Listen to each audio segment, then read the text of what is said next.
In physics in easy way. दोस्तों, physics in easy way में आपका बहुत बहुत स्वागत है। पिछला वीडियो क्लिप हमारा भौतिक अवस्था में परिवर्तन से संबंधित था, जिसमें हमने पदार्थ की भौतिक अवस्था में परिवर्तन से संबंधित विभिन्न तथ्यों को देखा था।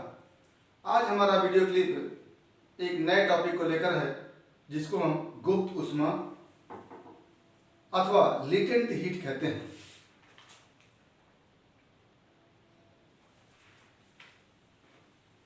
तो आज का टॉपिक हमारा होगा गुप्त ऊष्मा या लेटेंट हीट। तो ये हमारा टॉपिक है गुप्त ऊष्मा,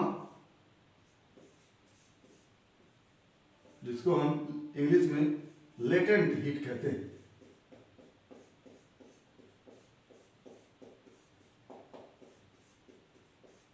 लेटेंट हीट कहते हैं।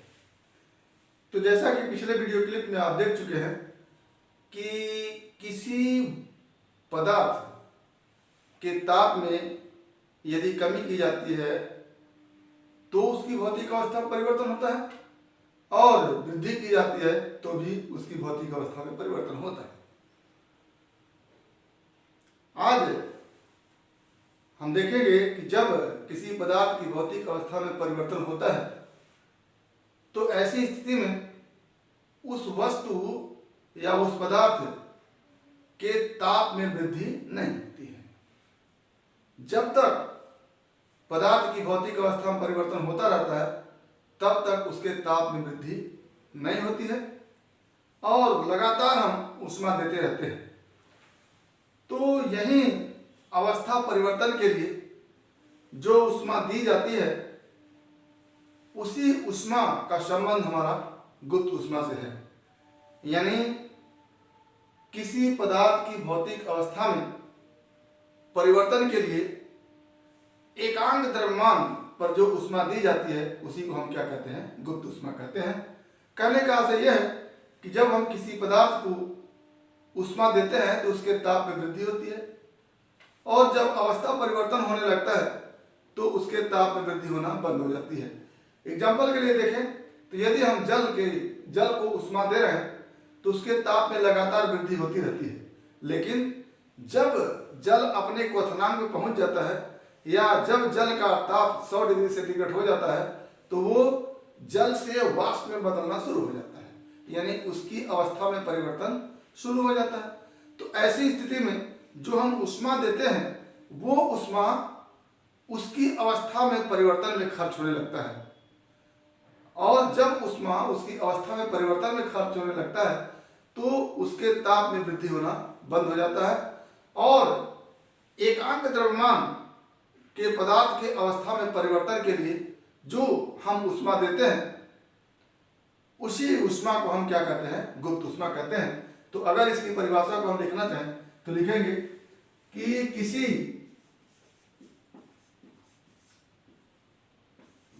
पदार्थ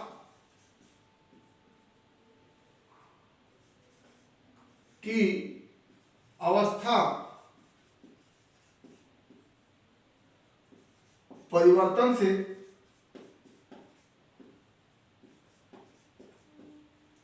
गुप्त ऊष्मा संबंधित है।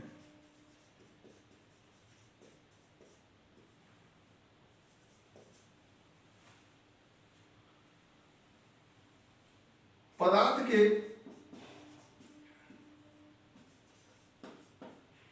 अवस्था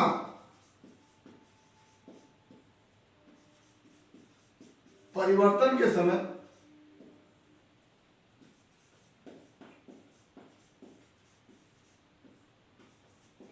उसके ताप में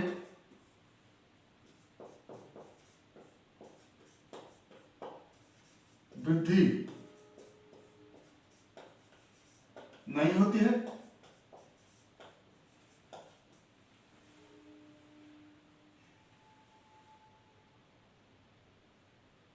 दी गई ऊष्मा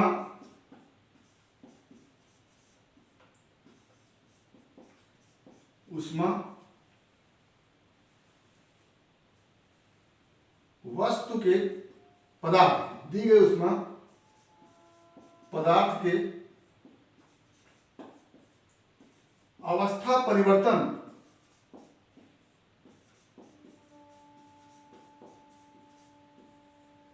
में खर्च होती है।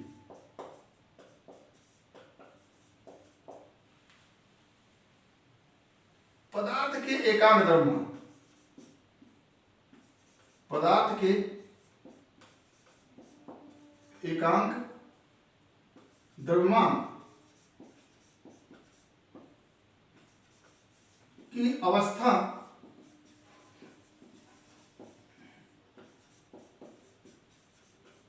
परिवर्तन के लिए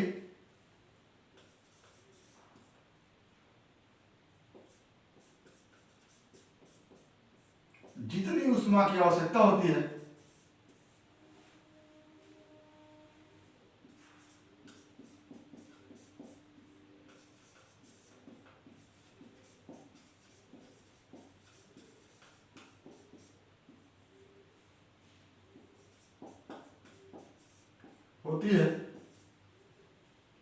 उसी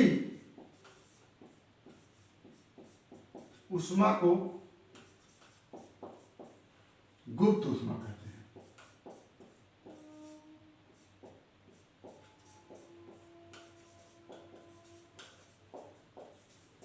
कहते हैं।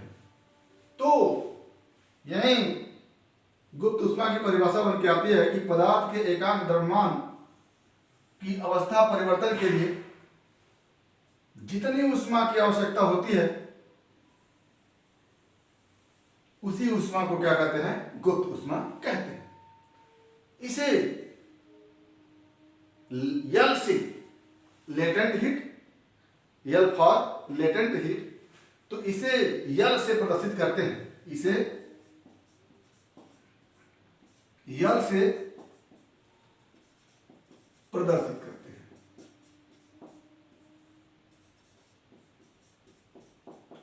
यल से प्रदर्शित करते हैं। अब अगर हम देखें कि यम द्रव्यमान का कोई पदार्थ है, उसको ऊष्मा देने से उसकी अवस्था में परिवर्तन हो रहा होता है, तो उस यम द्रव्यमान के पदार्थ के अवस्था में परिवर्तन में यदि ऊष्मा क्यों खर्च होती है, तो उस पदार्थ की गुप्त ऊष्मा क्या होगी, इसको हम देख लेते हैं। मान लिया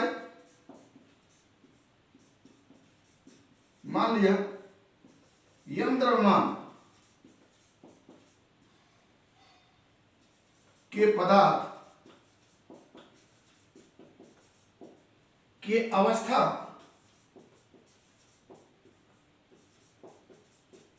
परिवर्तन में क्यों ऊष्मा खर्च होती है,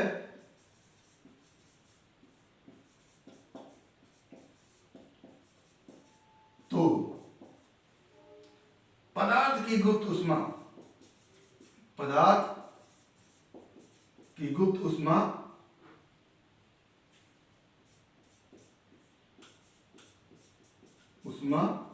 L बराबर Q अपान, ये एक फार्मूला होता है। अब यहीं से हम अगर इसका मात्रक निकालना चाहें तो Q का मात्रक, दी गई ऊष्मा का मात्रक कैलोरी हम जानते हैं, और यम द्रव्यमान है तो द्रव्यमान का मात्रक ग्राम के रूप में लेते हैं, तो यहां पर गुप्त ऊष्मा का मात्रक हो जाता है कैलोरी प्रति ग्राम। तो क्या हो गया? गुप्त ऊष्मा का मात्रक, गुप्त ऊष्मा का मात्रक कैलोरी प्रति ग्राम होता है।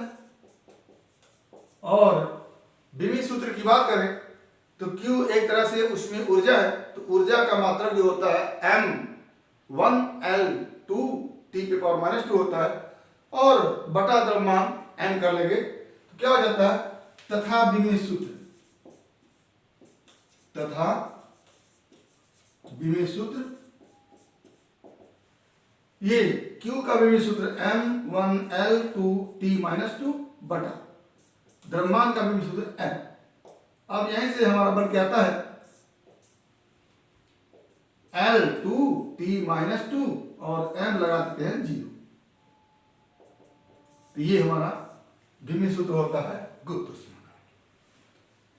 तो यहां से हम देखें कि पदार्थ की यदि अवस्था में परिवर्तन हो रहा होता है तो उस समय दी गई ऊष्मा के कारण पदार्थ के ताप में वृद्धि नहीं होती है, बल्कि दी गई ऊष्मा उसके अवस्था में परिवर्तन के लिए खर्च होने लगती है। और एकांक द्रव्यमान के पदार्थ की अवस्था में परिवर्तन के लिए जितनी ऊष्मा खर्च होती है उसी ऊष्मा को हम क्या कहते हैं, गुप्त ऊष्मा कहते हैं। और यहीं से हम देख लेते हैं कि यदि यम द्रव्यमान के पदार्थ के अवस्था परिवर्तन में Q ऊष्मा खर्च होती है तो पदार्थ की गुप्त ऊष्मा एकांक द्रव्यमान के पदार्थ की अवस्था परिवर्तन के लिए दी गई ऊष्मा होती है। तो एकांक द्रव्यमान के पदार्थ की अवस्था परिवर्तन के लिए जो दी गई ऊष्मा होती है उसको आप Q/m लिखेंगे और इसी को हम लेटेंट हीट या गुप्त ऊष्मा के रूप में प्रदर्शित करते हैं। तो L = Q/m हो गया। और गुप्त ऊष्मा का मात्रक, Q का मात्रक कैलोरी लिखते हैं, m का मात्रक ग्राम लिखते हैं, तो कैलोरी प्रति ग्राम हो गया। और विमीय सूत्र m0L2T/2 हो गया विमीय सूत्र।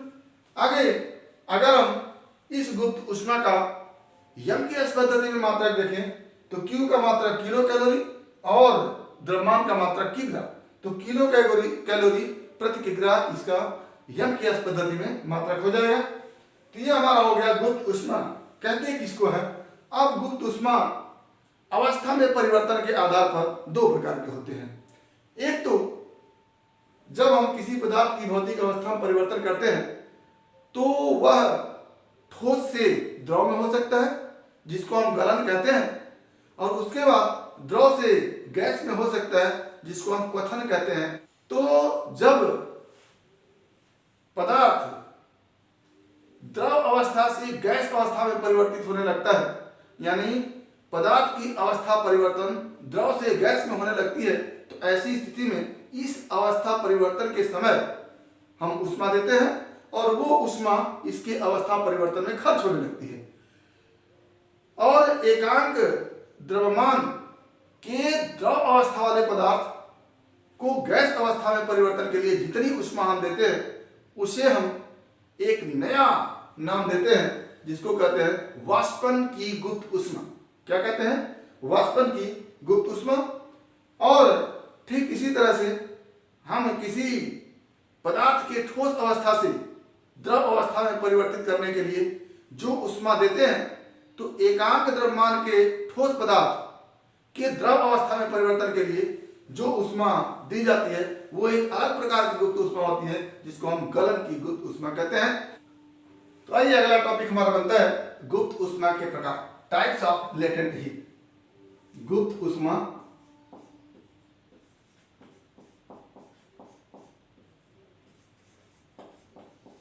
के प्रकार।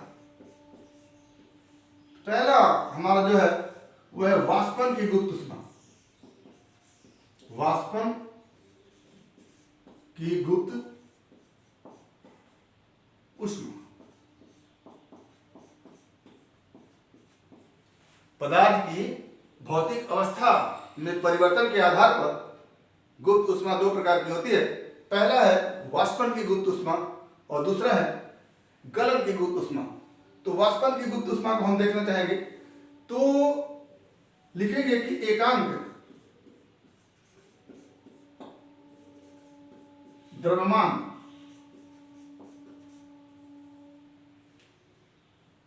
के पदार्थ को द्रव अवस्था से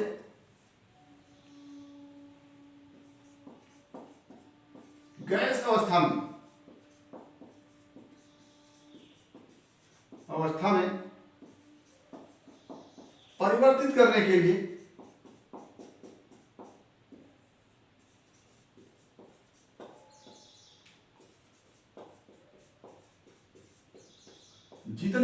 की आवश्यकता होती है।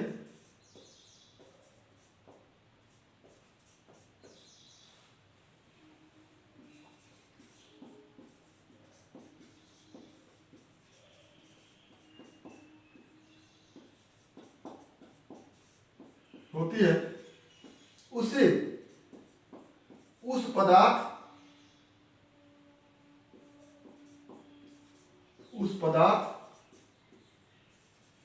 की वाष्पन की गुप्त ऊष्मा कहते हैं।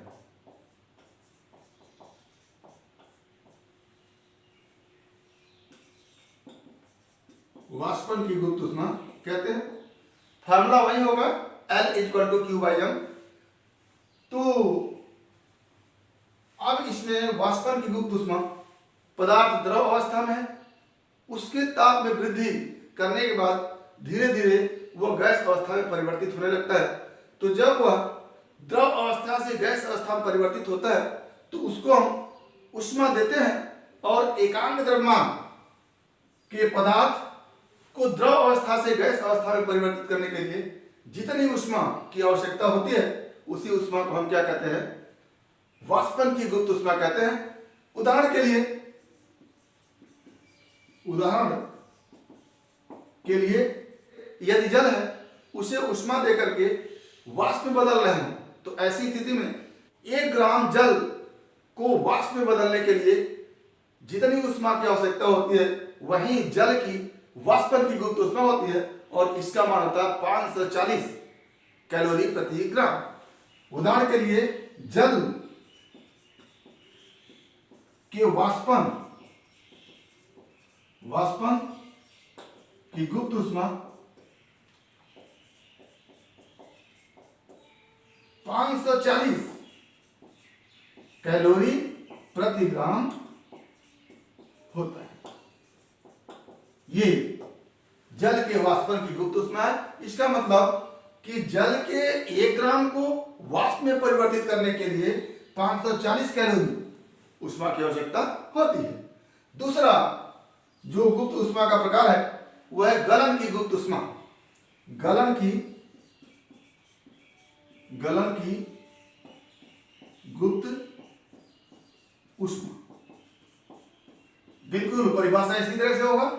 पदार्थ को यहां लिखेंगे ठोस अवस्था से द्रव अवस्था में परिवर्तित करने के लिए जितनी ऊष्मा की आवश्यकता होती है उसी को हम कहते हैं गलन की गुप्त ऊष्मा। यानी एकांक द्रव्यमान के पदार्थ को ठोस अवस्था से द्रव अवस्था में परिवर्तित करने के लिए जितनी ऊष्मा की आवश्यकता होती है उसे उस पदार्थ के गलन की गुप्त ऊष्मा कहते हैं। गलन की गुप्त ऊष्मा कहते हैं। परिभाषा बिल्कुल वही है, केवल नाम बदल देना है। यहां पर द्रव अवस्था से गैस अवस्था में बदलना है तो गलन वाले में ठोस अवस्था से द्रव अवस्था में बदलेगा। यहां पर हम गलन की गुप्त ऊष्मा कह देंगे। तो लिखेंगे कि एकांक द्रव्यमान के पदार्थ को ठोस अवस्था से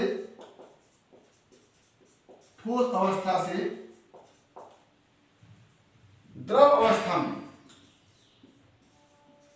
अवस्था में परिवर्तित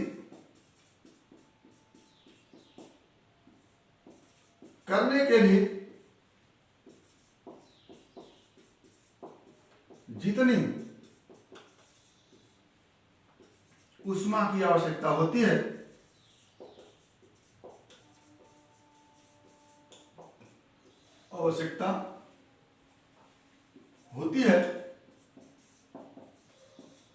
उसे उस पदार्थ की गलन की गुप्त ऊष्मा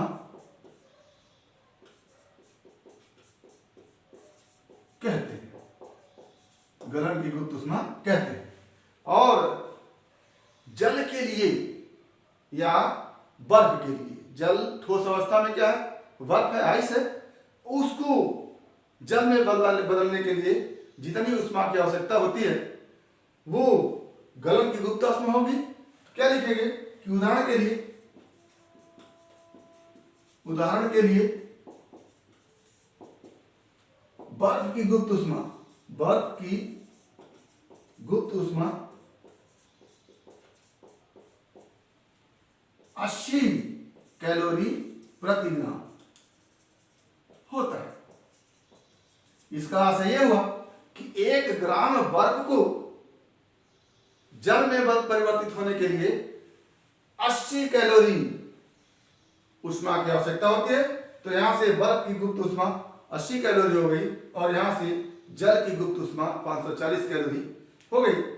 तो अलग अलग पदार्थों की गुप्त ऊष्मा अलग अलग होती है और हर पदार्थ की वाष्पन की गुप्त ऊष्मा होती है, गलन की गुप्त ऊष्मा होती है। तो इस तरह से हमने आज गुप्त ऊष्मा को देखा कि किसी पदार्थ की भौतिक अवस्था में परिवर्तन के समय उसके ताप में वृद्धि नहीं होती है और जो दी गई ऊष्मा होती है उसके अवस्था में परिवर्तन में खर्च हो जाती है। और एकांक द्रव्यमान के पदार्थ के अवस्था में परिवर्तन के लिए जितनी ऊष्मा की आवश्यकता होती है उसे उस पदार्थ की गुप्त ऊष्मा कहते हैं। और अवस्था परिवर्तन के आधार पर गुप्त ऊष्मा 2 प्रकार की होती है, वाष्पन की गुप्त ऊष्मा और गलन की गुप्त ऊष्मा। जब पदार्थ द्रव अवस्था से गैस अवस्था में परिवर्तित होने लगता है तो एकांक द्रव्यमान के पदार्थ के द्रव अवस्था से गैस अवस्था में परिवर्तन के लिए जितनी ऊष्मा की आवश्यकता होती है उसे वाष्पन की गुप्त ऊष्मा कहते हैं। और इसी तरह से एकांक पदार्थ की ठोस अवस्था से द्रव अवस्था में परिवर्तित होने के लिए जितनी ऊष्मा की आवश्यकता होती है इसे गलन की गुप्त ऊष्मा कहते हैं। तो उम्मीद करते हैं कि टॉपिक आपको समझ में आया होगा और यदि इसमें किसी प्रकार की समस्या हो तो आप हमारे व्हाट्सएप नंबर पर कॉल करके या फिर यूट्यूब चैनल के कमेंट बॉक्स में कमेंट करके अपनी समस्या का समाधान करेंगे। और यदि वीडियो क्लिप पसंद आया तो प्लीज लाइक करेंगे, शेयर करेंगे, साथ ही हमारे यूट्यूब चैनल को सब्सक्राइब करेंगे ताकि हमारा हौसला अफजाई होता रहे और इस तरह के वीडियो क्लिप आप तक हम प्रोवाइड कराते रहें और साथ ही हर वीडियो क्लिप का नोटिफिकेशन आपको मिलता रहे और आपकी फिजिक्स की मुकम्मल तैयारी होती रहे। तो आज बस इतना ही। अगले वीडियो क्लिप में अगला टॉपिक होगा। एक बार फिर आपके भविष्य के लिए बेस्ट ऑफ लक। धन्यवाद।